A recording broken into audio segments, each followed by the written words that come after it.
All right. Well, welcome to the latest edition of the free lunch, where I choose a lunch hour and enjoy a conversation with an interesting person. And today's interesting person is Mark Schor, who I was very lucky to meet back in 2017 when I first moved to Dallas, Texas. I arrived there really knowing absolutely nobody and not having much idea what I was going to do with myself. I ended up becoming a coach and focusing on becoming an executive coach. And that was in part thanks to Mark, who I met. It's a bit complicated for why I actually met Mark, but I took part in a program where each Monday morning I would go along for a meeting with Mark and some other folks. He helped me very much to design, if you like, my proposition for the world, and he was influential to me at that early stage of arriving in Texas. So, Mark, very nice to have you with me for the free lunch. And I'd love you to introduce yourself and just say who you are and what you've done and how you've got to where you are now. Okay. Well, thank you. Thanks for having me today, Eddie. And I'm so glad that we still have a cool relationship. Here we are 8 years later for meeting. And I met you at a transition point in your life, a major transition, moving from a new continent, a new place, as you said.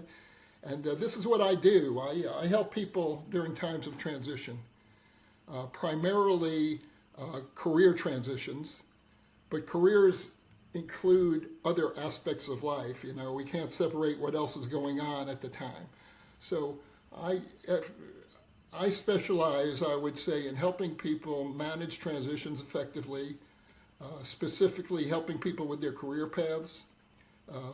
Most of the people I meet are quote unquote out of work. They've recently lost their jobs, so I meet people at a difficult time of their life.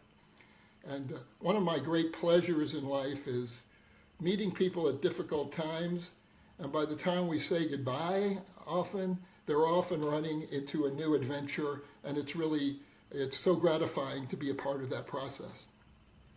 On a personal note, I was born in New York, Brooklyn, New York, but as a child moved to Arizona, New Jersey and Arizona, Texas at a young age.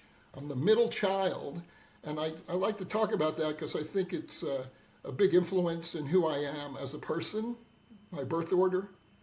You know, middle children are known as peacemakers, right, and mediators of sorts, and that's what I do for a living in many ways. And I try to bring about peace, inner peace within people, and help people deal with the conflicts in their lives.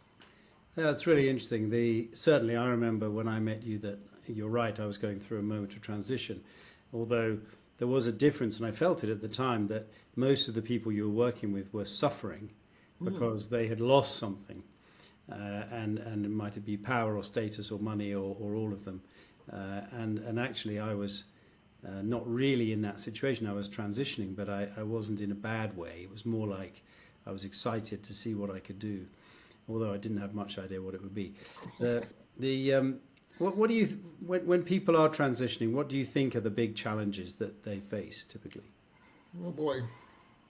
Well, dealing with the unknown, which most of us don't like. Some do, I guess. They look for adventure in life, and can dealing with uncertainty is difficult for many people. So that's a major one. I was just looking at, in preparing for our talk today, I was looking at this topic of transitions. And there are, in the study of transitions, which it is a field of study, there are 4 different types of transitions that are identified. One is the expected transition. Mm-hmm. That's one where we expect to graduate from college and then go on to your first job. So you have control over that to a large degree. Expected transitions, expecting to get married and then you get married. Okay. Then there are unexpected transitions, and that's what I deal with primarily. People who I meet have lost their jobs. I often don't like to use that term, that losing a job, but exiting a company, whatever you want to call it. And often it's unexpected.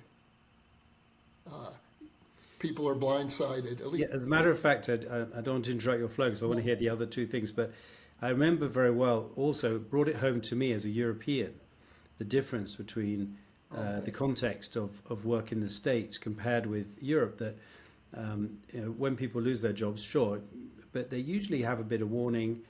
They can see it coming. There's a period of negotiation.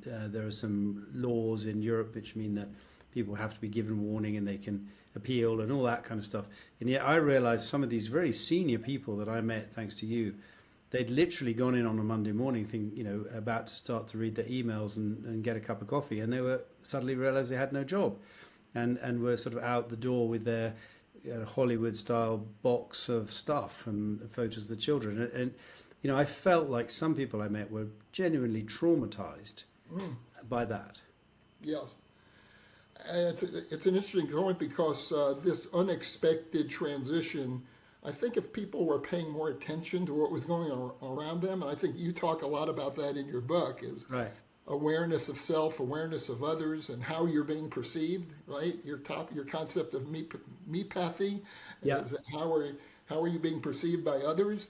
And often people are, because I will often ask people, how was your relationship with your boss? Right.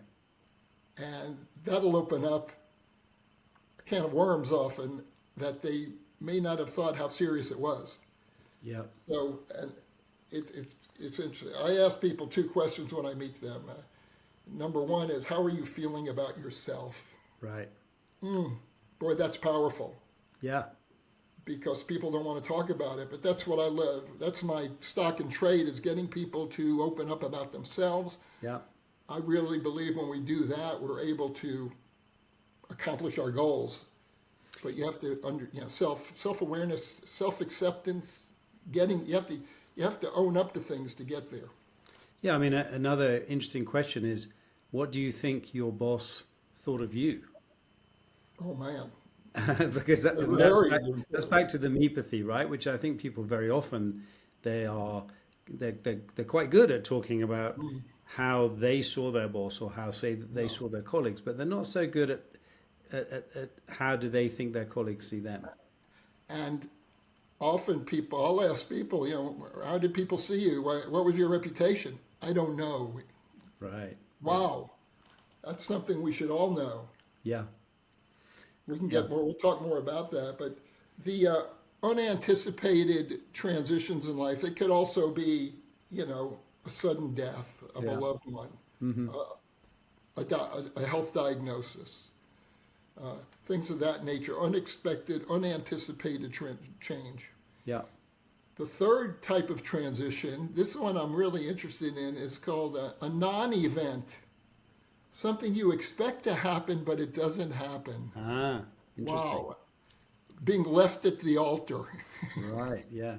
Or not you getting know, a promotion that you thought you were going to get. not getting the promotion, not getting the offer that you thought you had sewed up. Oh man, what a blow. That really knocks you down. And the fourth was new to me when I started reading this because I learned about the first three. The fourth one is called a sleeper transition. And that is a transition that takes place over time. We may not be aware of change taking place in our lives, but it's Right. taking place. Okay. Like learning something new that allows you to be even more successful Right. through your training. Seeing success as a parent, you Yeah. know, you're Okay. not sure how things are going, and then your child is great. So sleeper transitions that are taking place without our total awareness. Yeah, that's very interesting. And I think going back to, if you like, the last two, or even the first one as well, that people have this tendency to create narratives that are very often outside them, right? So, I would have got the job, but this person didn't support me, or this happened, or that happened, or this unexpected event. So they will create a narrative which essentially they have no control over. It's one of the things that I talk about in my book, is that the only thing we actually control is ourselves. And sometimes that's just down to controlling how how we deal with an unexpected or unpleasant thing that happens to us. But of course, if you are in a situation where something has not gone the way you expected, or you didn't get what you wanted, or you got fired, that the person you need to work on is yourself, not actually blaming all the other people, because it just doesn't actually do you any good, unfortunately. And yeah, almost everyone I speak with, especially at the beginning of our relationship, they're blaming circumstances outside of their control. Right. Well, because it's It's completely safe. human It's a nature. defense. It's a defense mechanism. I'm protecting myself here. Of course, it's completely understandable. And I think you were talking before about how people feel, and I do think that people pass through a kind of series of grief. You know, it's also mentioned in the book that the processes of the stages of grief are similar to the stages of change, where, you know, first of all, that you're very much kind of like in denial, and then you gradually start to accept it, and then you begin to look for that new path to lead yourself out of it. And also, you know, I'm a big fan of Maslow's hierarchy, which is kind of one of those things that everybody's heard of it, right? But actually, if you go back and you read about it, it's so good that, you know, because we all like to live in that top bit at the top of the triangle, right, where it's all about learning new languages and being, you know, going to the opera. That's where we like to be. But when actually the rug is pulled out from under you, whether it might be a loss of income, loss of job, loss of health, you go right to the bottom. You know, you're right back to basic survival, and that can be very, very uncomfortable for people. So that's very interesting. And do you notice that there is a gradual process that people begin to take control of themselves? Uh-oh. Uh-oh. I lost you for a second there. Okay. We're My back. question was, if you hearing me now, Yes. whether people begin to kind of gradually take control of themselves and to take Yeah. control of the Well, situation. that's my job. A Right. big part, you know, in coaching, counseling is to help people gain more personal strength and feelings of I have more control than I thought I did. You know, there are dealing with a transition is a process. There are stages of transitions. Very simply, the first stage is letting go of what happened and not being totally consumed with those strong emotions. Anger is a big one, especially with senior people I meet. Right. People who feel abused, betrayed. Oh my gosh, the sense of betrayal. Uh, and of course, there's also a lot of sadness that can lead to depression. Right. And one way of looking at depression, though, is anger turned inward, Right. becoming angry at yourself. And I think outward anger is better than inward anger. To get to that point of letting it out. And I think talking about it is important. Yeah. That's where counseling, coaching comes in. Finding someone to talk to is Right. incredibly important. So that letting go state, for many people, there's a deep wound that takes place because many, you know, senior people, successful people are often very, very dedicated to their work. Right. Of course. And And it defines them. Identity defines them as who they are in this world, which is not altogether good. A friend of mine, a psychologist, Bill DeFore, he says, everything in moderation, even excess. Right. That's great. We Yeah. can take everything too far, but let's bring it back. So I try to help people get in touch with who they are outside of their work, Right. and as a family person, as a personal interests, etc. So that wound, by the way, can last forever, but Yeah. it heals. It heals over time. And I have a number of things I recommend people do to start that healing process. Mm-hmm. We can talk about that in a moment. But what I see in transitions, people go from that letting go to changing their focus from the past to the future. They're not quite there yet. And that's the true transition phase of dealing with the present moment. Okay, Right. this is where I'm at. There's still a lot of anxiety about the uncertainty. People still look back, but they start to look forward too. Right. And jobs, that's where coaching comes in.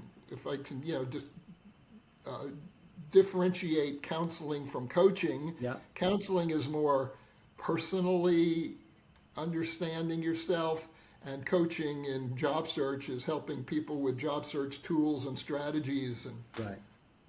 equipping them to be successful in a job search. So you start building I call it your job search foundation, Yep. clarifying your goals, getting your resume together, working on your verbal presentation, Yep. etc., networking skills, Yep. and then you move into now I love this, going from letting go to changing your focus to moving forward. Right. Absolutely. That's where people they feel like they have more control. That's the greatest pleasure in my life, is watching people move through that process. Absolutely. Very, very, I think very rewarding to see that. And in my coaching, I have this very, very basic concept, which I use just about all the time, of the sort of A to B, where A is now and B is somewhere in the future that you want something to be different. And it could be anything from, tomorrow afternoon I want to make a great presentation to in 6 months I want to have a new job. And I think one of the things that I've learned is that you need to spend plenty of time on A. So people just want to talk about B because they want, the person who's come into you kind of shot to pieces having lost their job. They may be actually at that point in quite bad way. And there's quite a bit of work to be done before you start the moving bit, right? There's a bit of talking to do, a bit of thinking to be done, and you can only really start that process of moving towards B once you've cracked A. With teams and strategy, I find that they're very keen to talk about B, what they want to achieve, but actually spending time talking about where they are now and all getting to agreement on that is also really important. But just one other thing I wanted to mention, because it kind of came into my mind when you were talking about it. In my book, I mentioned that I dislike the use of the family kind of metaphor, that a lot of leaders, they like that, you're part of the family. And I think it's a con, right? Because the reality is that a lot of those people who turned up at work after 25 years of amazing service, families don't treat you like that. And actually, that a lot of, there's only one bit of the family metaphor that the leaders like, which is the social cohesion bit. Because families are actually very, very dysfunctional typically, and logical. And you don't fire granny because she's too old. You love her dearly. And I think what happens is people fall in love with their job. They it becomes a very emotional connection. They see themselves with that corner office and that power and those people around them and the decisions they take. And then they suddenly realize they're no longer wanted, and it's really very tough. And so I'm not in favor of people kind of using that as a way to. Your job is not your family. Your company. You wrote that in your book, I didn't you? did, Yeah. I did. Right. I was trying to remember, where did I read that, and then that was your book. Yeah. Uh, what's really complicated then is the family business. Ah, you're quite My right. goodness, you talk about a double whammy. I've worked with individuals who were family members who were let go from their family business. Yeah, and that's extremely complicated because if you take if you take a metaphor I prefer for business, which would be a sports team. So if you think about it, the sports teams we support are constantly changing people out, right, in a brutal fashion. That this person is played pretty well this season, but sorry, you've got to go because there's someone better. Oh And my God. Let me we dealt with something here in Dallas over right, the last few months where an icon in the city, basketball player Luka Doncic, yeah, was summarily traded out of the clear blue. People are still reeling from it. I personally am. I'm a huge fan. right, And you talk about it's hit people personally. I was telling someone it's taken some of the joy of my life away because I'm such a big fan. right. And I loved watching him play for our team. Very personally hurtful. And, it was new ownership. And it's really turned my world upside down. I hate to admit it, how much I care, but Yeah, you're British, so you know about football loyalties, and it becomes but your. It's that a that's distraction that becomes a major part of your life. that's so interesting, and also, so go. Let's go back to what you were saying about the family business and how complicated it is. Imagine if they replaced Luca with the son of the owner, right? And that's what happens in family businesses, right? And so nobody thinks that that person actually deserves the job. And even the person who's got the job probably doesn't think they deserve it. And yet, because it's a family business, there's nothing you can do. And that's what's just going to happen. You've all got to suck it up and deal with Yeah. it. And the reality is, not all family members are cut out to be in the family business, and Right. it could be a good positive thing ultimately. This one fellow I worked with was a family member. They were a father started a business, three sons, and this son was kind of like me, more of the peacemaker type guy, Right. more of a social worker mentality. Uh, and he went to work actually for not as a Peace Corps participant, but with the organization of Peace Corps, Okay. as a kind of a corporate job with Peace Corps. Anyway, so that is interesting. Well, certainly that, your example there with your emotional reaction to those changes and all the things, because what it is it's the same thing that you're reminded that actually your level of control over what goes on in the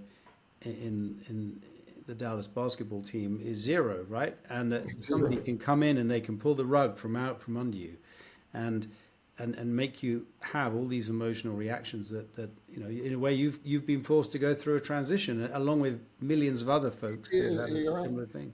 That was an unanticipated. By the way, the ownership, not only let him go and caused a lot of disruption in the city. At the same time, now they're raising ticket prices for next year. So, and the team's falling apart. There's a business decision for you. I want to mention an interesting anecdote. It ties into what we're talking about with the emotions and mepathy. How do you pronounce it? Mepathy? I just say mepathy. Mepathy. I had a candidate who told me, and in fact, he told it to a group.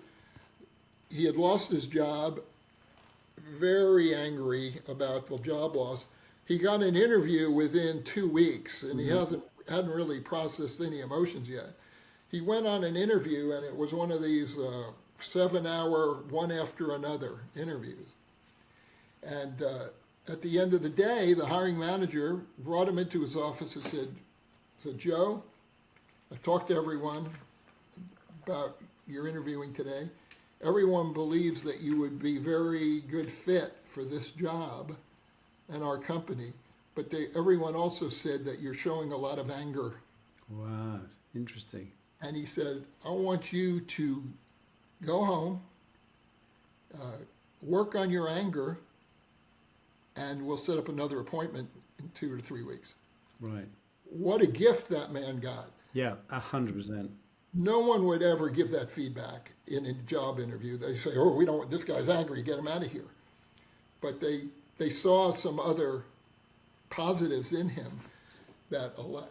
So that was a very unique happenstance. But I love that story on a number of reasons. One, the guy may not have thought that he was showing anger. Right. And people will often, I'll hear people, I'll listen to people, I'll give my feedback. I say, I'm hearing a lot of anger in you, or, and they'll say, oh, I'm only doing that with you. I don't do that when I'm out with other people. I said, yeah, fat chance. It's coming out. You got to work on it before you launch yourself into the marketplace. Yeah, I mean, feedback is a gift, and my goodness, he got a gift there. I hope he was able to kind of work on how he could use that to his advantage. And I think you're absolutely right. I mean, I certainly would always say to people, if you're going for an interview and they ask you about your previous role, don't allow yourself to sound negative about it, because in the end, nobody's interested in that. That's back to the empathy and the empathy of what it is they want to hear and how you come over. there's only all people are hearing is anger coming from you, Right. and negativity coming from you. They don't know the other people you're talking about. Right. So I also the slightly different situation, but when you have the job of firing someone, and which is not a very pleasant job, but yeah, I've observed over the years how weirdly people the person doing the firing will talk about things to do themselves. So they will be saying, it's been a very difficult decision. We're under a lot of pressure. So we've had to find ways to cut costs. So far, nothing is about the person who's about to get fired. It's all about how hard it's been for you that have to do this job. And you're not getting fired, you've still got a job. And I think that, people really need to stop sometimes and think about not what they're saying, but what the other person is hearing. And of course, certainly when people are getting fired, they don't want to hear any of that. All they want to know is, how much money they're going to get and what happens next. That's all well, they want to know why. People, Sometimes they want to know most why. people find they never really get that answer underneath the surface. And I talked to a lady just 2 days ago. I mentioned earlier who senior person, just let go. Right. No answer, no rationale given. She had just gotten a retention bonus. It was an acquisition situation. So often acquisitions and mergers result in people's jobs being impacted. Yep. But what was I going to say about that? Yeah, What the people reason why. what people often get very angry about is not getting let go. They can understand that sometimes, but the manner in which they were let go. Yeah.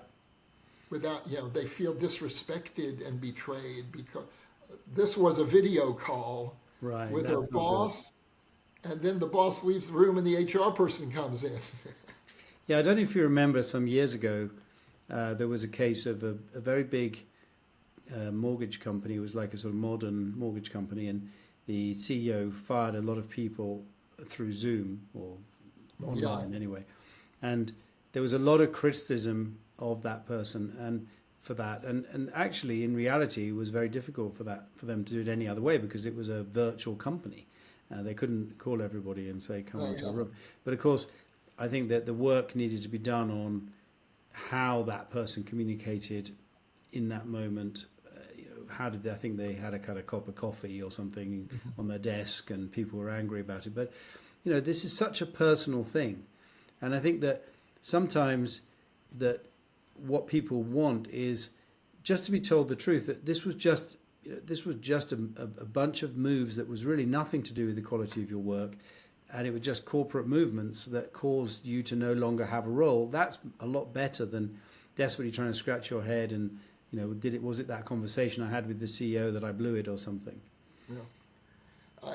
There's a scene in the Godfather, the movie, and where a guy is being taken away. A guy part of the family. He wasn't a family member, but they consider themselves a family. Yeah.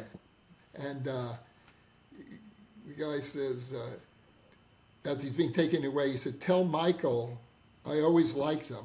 It was, he betrayed them. Tell him I always liked him. It wasn't personal. It was just business." Right.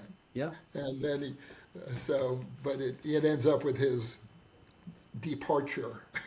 Yeah. He was even. You couldn't have helped him, Mark. He was It beyond. was just business. Yeah, I couldn't have helped him. that kind of transition you don't deal with. No, I don't want to deal with that anyway. I think that another one of my little sayings is people like to say there's more to this than meets the eye. In other words, there's a conspiracy, there's stuff going on, people know things. They've known for weeks that they were going to get rid of me, and that actually more often than not there's less to this than meets the eye, and that it's just kind of that you've just been the victim of a reshuffle or something like that, and it isn't anything mean, or it isn't about you actually. It's just about the situation. Now, with senior people that I've worked with over the years, often even CEOs, there are CEOs who work towards a turnaround, are involved in a turnaround, and then they're excellent at turnarounds, but not so great at the next stage. Right. And they're removed from the job because they're bringing in now a growth person. So, we all, this comes back down to knowing our strengths and knowing our roles. People are brought in as change agents into jobs. Right. And, change doesn't continue forever. Well, it does, but, change projects should have an end date as well. Absolutely. So, nothing's permanent in the workplace. This is a change of a major shift over the last 50 years, I would say. Well, in reality, nothing's permanent in life. I mean, that is the honest truth, and we have to get used to that. That's a sort of another slightly more philosophical point that I try to address in the book a bit. But the reality is that if we get good at dealing with change, and then we're likely to become more resilient. I think personally, I think resilience is a fascinating subject in terms of why some people are more resilient than others. Do you have any thoughts on that? I have a number of them, because I teach resilience. Oh, right. Because I'm helping people. What is resilience? To me, it's bouncing back from adversity, Right. Coping with adversity. And so, let me make this specific. I have 5 activities or 6 that I recommend to people. Let's talk about them, if you would. Sure. Number 1, I call self-care, taking care of yourself, physically, mentally, emotionally, spiritually. Yep. So the basics of diet and exercise, sleeping, which is difficult for people under stress, Right. learning relaxation techniques, meditation, prayer, whatever works for you to get yourself centered and balanced and feeling good.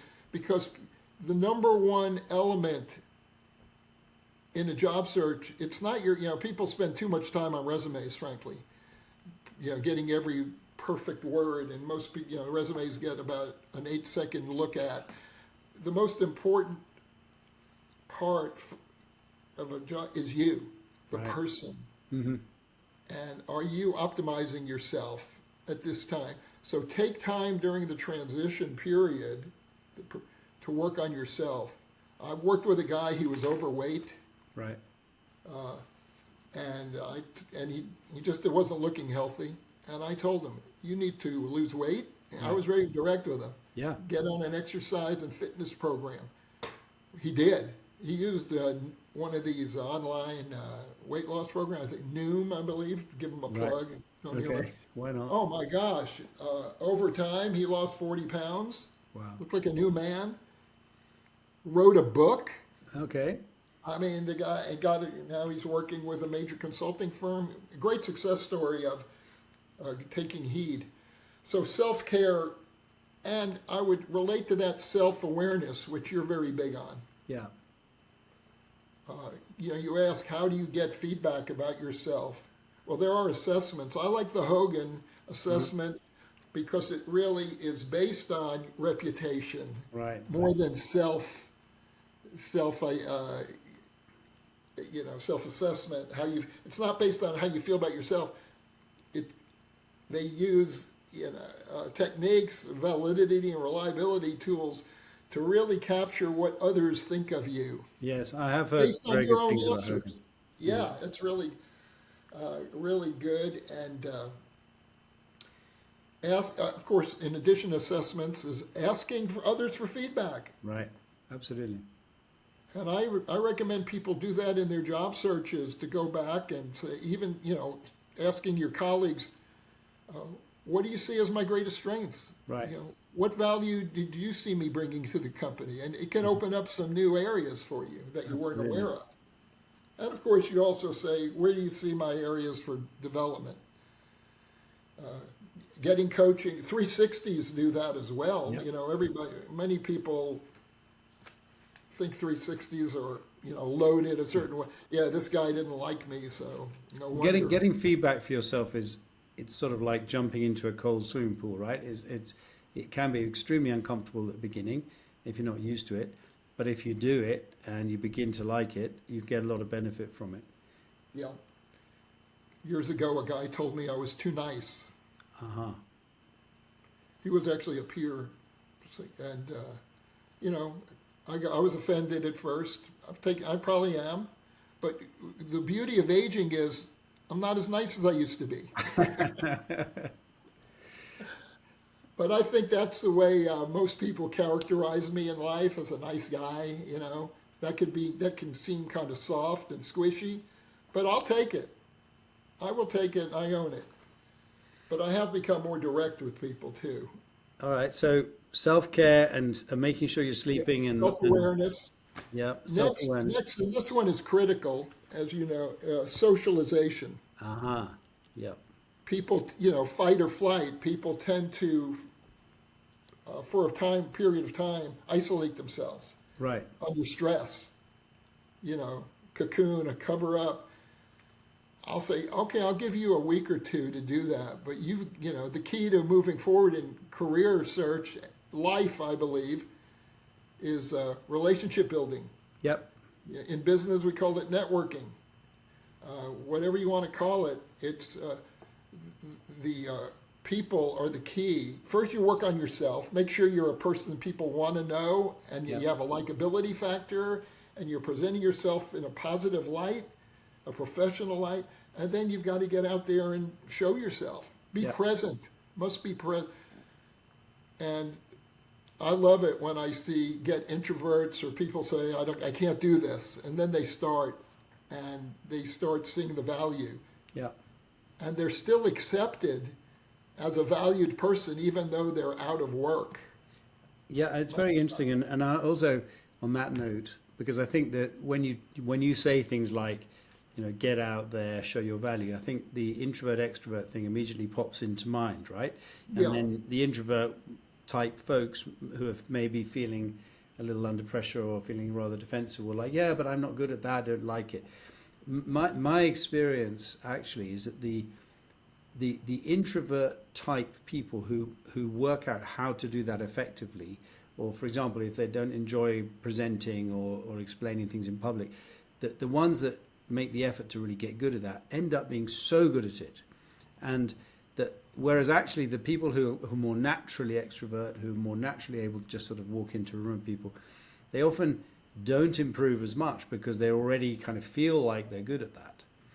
And I think that it's a big mistake to feel like, because I'm an introvert, I don't want to work on how I show up or how people perceive me, because unfortunately that is our audience. And in the end of the day, this is a kind of show. Networking is a topic in itself. Right. It's a critical life skill, I believe. I love your story when you had moved to Texas from Spain.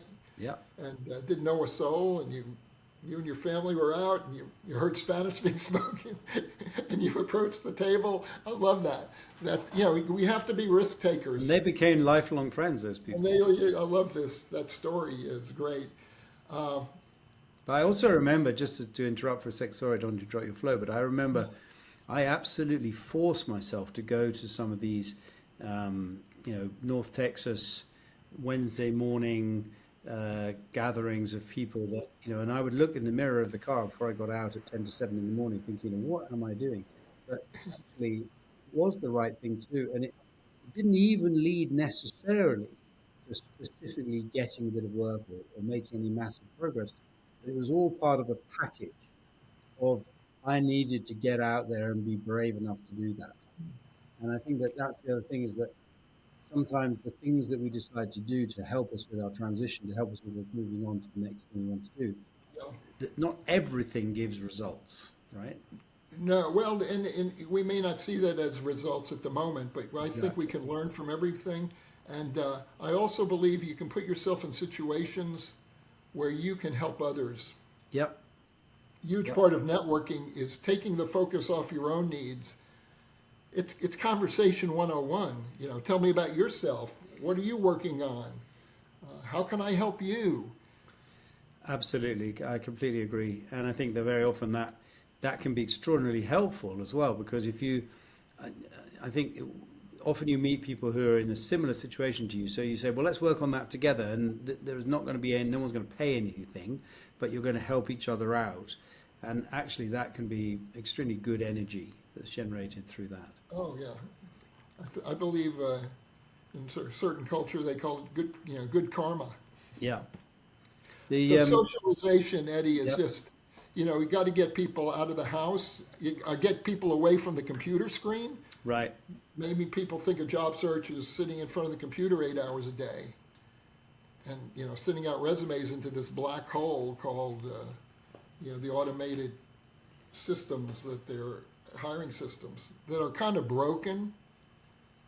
Those systems Yeah, I mean, don't I would be working honest. I mean, I'm probably more radical on this, but it, to me, obviously, it's possible to get a job by applying online and the algorithm judging your resume and all that kind of stuff. But the reality, in my experience, is that nearly everything happens due to some kind of connection, and so that the chances are that if you've put yourself out there, you've met people, you've talked about people, and then you say, well, I'm trying to get this job, and oh, well, I think I know someone, and then before you Yeah, know it, it's turned into something real. 100% agreement. So socialization, professional and personal. Mm-hmm. Don't overlook your friends in life, and different types of groups you may belong to. Sure. Uh, and that means also preparing yourself in terms of what you're going to say to people about your current status. Right. Having your messaging well created. Uh, I Yes, I love think telling. that's Yeah, right. Sorry, just in the book I talk about this idea of charisma, competence, and content. And charisma, some people have a bit more than others, maybe more naturally, but I still think you can work on it by working on your empathy and your empathy. You can become more charismatic. And then the content part, everybody thinks that's so important, but the reality is that it's not nearly as important as the competence, which is kind of how do you behave, how do you do things, do you listen well, how do you go about that? Because when you're listening, you're not using your content at all; you're using somebody else's content, and that can be so powerful, I think. yeah, I love it. I love that. Um, the next topic is engaging in learning, Ah, right. whether it be professional or personal. Keeping your mind active. If Yeah. you're in a if you're in a certain functional area, if you're a finance executive, a person, if you're a technology, my God, Mm. today the big topic is AI. Right. Every interview, AI is brought up, regardless of what the job is, because it's people want to know how much do you know, how have you used it, where do you see the value. So you don't have to be an expert, but be conversant. Yeah. The other positive about being out of work, even though you're really not, your job is finding you, is that you're in a position where you can do a lot of learning Yeah. and you can add value to the conversations you have. Right. So it's not just, hey, I'm looking for a job. It's, let me share with you what I've been learning that might be helpful to you. And 100%, and you're so right about AI. I've noticed that every meeting I go to, every sort of dinner or something, which is some leadership gathering, it's all about AI now. And Yeah, that, yeah, so saying I'm not very interested in AI and I don't really know anything about it is not that's not going to get you into the conversation, right? no. So any type of learning, my gosh, there are so many different ways to learn today. It's not just going back to college or getting a credential. It's just reading. Absolutely. LinkedIn, great source of information. And podcasts, goodness me, I'm very interested in history, and the amount of history you can learn by listening to podcasts just is extraordinary, Yeah, well, hopefully some people are learning from this Well, today. that would be nice. I hope So, so. do you have any more on your list? Yeah, a couple of things. Go for it. One, we talked a little bit about giving back, Okay. getting engaged in some type of volunteer effort. It could be formal or informal, helping others. It gives you your self-esteem rises when you feel, when you're helping other people. Okay, it could be giving, $1 to a panhandler. It could be Right. working at a food bank once a week. It could be joining a board of Right. directors of a nonprofit. It could be helping, an elderly person, neighbor, mow their yard. There's don't get out of yourself. Get out of your own sorrow and misery. Yeah, because it's also a reminder that there are other people who are in a worse situation than you. I know that Yeah, doesn't work for everybody, but I yeah, think it is a good reminder that if you're very much sort of wallowing in your self pity of how you've lost your yeah. big corporate job, to go and mow your neighbour who is perhaps really realistically in a much worse situation than you is pretty good mental exercise. The last item is a hearty laugh every day. Nice. Get those endorphins going. Brain science. By the way, everything I mentioned here, these topics, brain science and stress studies all validate these things as Yeah. being important. But a laugh a day, uh, including doing things that you enjoy. Don't punish yourself. Right. I had a guy say, "I'm not going to play golf till I get a job." I said, Ah, interesting. "The best way to get a job is get out on the golf course, Yeah. meet meet people, Yeah. show people you're a good golfer. They'll want you on their company golf team. So, no, do things that you still get pleasure from personally. Yeah, I think that's true. And I think, that's sort of linked to sense of humor. And I think sometimes when things aren't going well, we are in danger of losing our sense of humor. And I think that it's good to Yeah, actively work on keeping it and trying not to lose perspective about there may be something slightly amusing in some of the things that we're dealing with that can help us. So that's a really good list. So I'm just going to quickly go over that again because I like that. So yeah, you said self-care, that can yeah, be any number of things, physical or spiritual. Making sure you're sleeping enough and all that sort of thing, taking enough exercise, looking after yourself. Self-awareness, building up your self-awareness. How do you go about getting that increased if you aren't very good at sort of understanding how you show up or how people perceive you? Socialization, getting out, talking to people, both professionally and personally. Engaging in learning, taking the opportunity to learn new things and to be an interesting person. To give back in some way or other and give some time thinking about others, and then to kind of make sure you keep on laughing. I think that is a tremendous list. yeah, I listened to this very, very good podcast, not a podcast, I beg your pardon, a TED Talk by yeah, a lady about resilience, a New Zealand lady who had she was like an expert, and then uh, she actually had a tragedy. She had to face a tragedy of her own, and she's really good in that talk. And I remember a couple of things she said. One of them was about doing things that help versus things that don't help. So, for example, in her case, it was the loss of a child. So she realized that she was, getting the photographs out of her child and looking at them in the middle of the night, and that this was not helping. And she stopped, and she said, this was a very big part of building up her resilience. It didn't mean that she didn't love that lost child anymore. It just simply wasn't helping her to move forward. And then more sort of high level than that is the question, why did this happen to me, right? Which I right, think probably quite a lot of your people, yes, this common probably question. they come to you with that question. And what she was saying was, well, actually, a better question is, why wouldn't this happen to me? There's so many people, billions of people in the world, and stuff happens all the time. And so that the reality is that something horrible happening to you, or your chance of you getting a disease and all that kind of stuff, it's relatively high. So asking yourself the question and feeling, oh, this is terrible, it shouldn't have happened to me, is not actually particularly constructive. No, the why me? Yeah, that's kind of a victim mentality, and I try to Why get not people, me? why not you? It's life. This is Yeah, life. And absolutely. again, I'm reaching an older stage of life, and I love it. Yeah, I love it because of the perspective I have now that I may not have had when I was younger.